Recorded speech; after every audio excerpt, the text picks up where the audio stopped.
Depuis que cette assemblée était installée, on savait qu'elle était en équilibre précaire, encore plus le Premier ministre qu'en a été issu. Bon, M. Barnier, on l'a vu laborieusement constituer le gouvernement. C'est un des gouvernements français qui ont mis suffisamment de temps à naître. Et on en a vu tout de suite la composition, les lignes de force. Et il était évidemment sous la menace donc de cette manœuvre ou de cette motion de censure. Et nul ne savait par contre à quel moment exactement. Mais notez quand même que le vote du budget est un moment privilégié de discussion parlementaire et politique.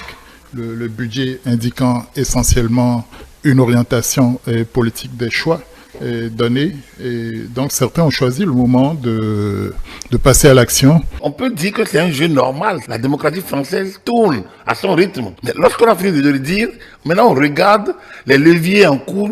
On peut maintenant s'interroger vraiment sur la viabilité de cette démocratie qu'on nous a quand même vendue pendant du temps et sur le lien entre les actes posés et le peuple français au nom duquel on pense qu'on parle. C'est ce qui s'est passé aujourd'hui était dans l'ordre normal. Macron a pris du temps pour nommer un Premier ministre en pensant qu'il peut jouer sur les extrêmes. Que les extrêmes ne s'entendront jamais. Mais Barnier n'avait qu'une seule mission, c'est le budget. Et nous l'avions dit ici il y a quelques mois quand il a été nommé, qu'il va être éprouvé sur le budget. Oui, sans le RN, ça n'aurait jamais été possible. Et Emmanuel Macron n'a jamais pensé que les deux extrêmes se retrouveront ensemble sur une motion de censure.